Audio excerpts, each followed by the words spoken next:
But it took Amnesty International's amplification of that lie for the international community and supranational organizations to wrongly accuse and condemn Nigeria and its government. It is shocking that this credibility-challenged organization has continued to amplify the fake news it earlier published. We have seen Amnesty International's operatives running the security media houses to continue advancing the claim that there was a massacre. Yet, when Amnesty International Nigeria Chief Representative Osai Oshigo was asked on Arise TV by anchor Charles Aniagolu what the NGO's evidence was, she failed to provide a single shred of evidence. She was asked for evidence that any person had been shot by the Nigerian army at Lekki Toll Gate, and she spectacularly failed to substantiate the claims she and her organization are still making without proof till today. Charles asked her, and please I quote, "Do you have any bodies?" Silence.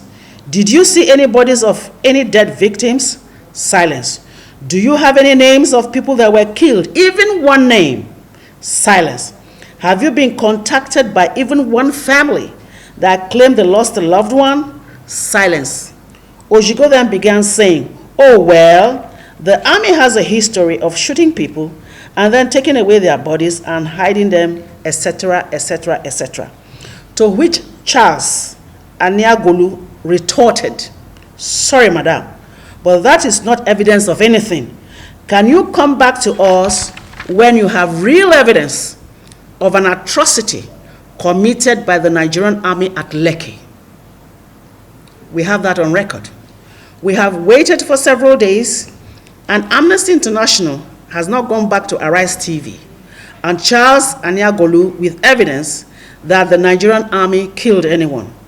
It has instead ramped up its fake news and has further undermined security in Nigeria, in addition to the wave of arson and looting that its lies against the Nigerian authorities had triggered. That wave of arson threatened the Nigerian economy to no end. The mob that was incensed on account of Amnesty International's lies killed dozens of Nigerian youths and policemen in different cities of the country. This tradition of lying is not new to Amnesty International. In the year 2015, it issued a fictitious report in which it faked interviews and witnesses in order to taint the Nigerian army. Like its outing on Arise TV, it has not been able to substantiate any of the lies it told in the past. So it is out now trying to destabilize Nigeria with the same strategy that failed in the past and will continue to fail. Even the measure of peace and stability that returned is now under threat, as the international NGO is doing its best to escalate its incitement and again fill the streets of Nigeria with our youths, our children, and other people that have been made angry by fake news that was developed and unleashed by Amnesty International. We at CALSA joined other Nigerians to protest against police brutality. Our intention was to demand a better country for ourselves, our children, and our future generation, but not to begin killing policemen who are also our fellow citizens. Our intention was not to destroy key institutions of our country like the army and other institutions, which is precisely what Amnesty International is attempting to achieve through the promotion of fake news. Its refusal to desist from peddling these lies attests to its having a motive that is known only to those that gave it the assignment to compromise Nigeria and those working with it to achieve this evil agenda.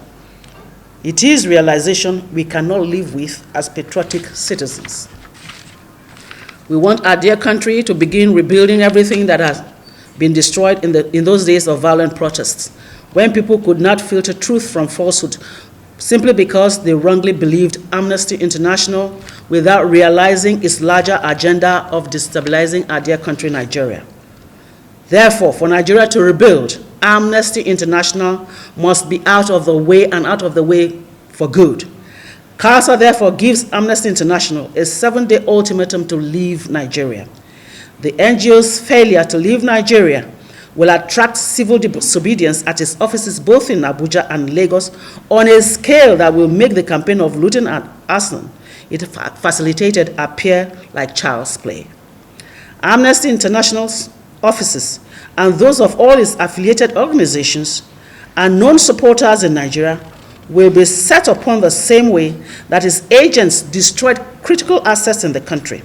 Its staffers will be treated the same way that innocent policemen and our children lynched by mobs were treated. The countdown for the 7-day ultimatum begins now.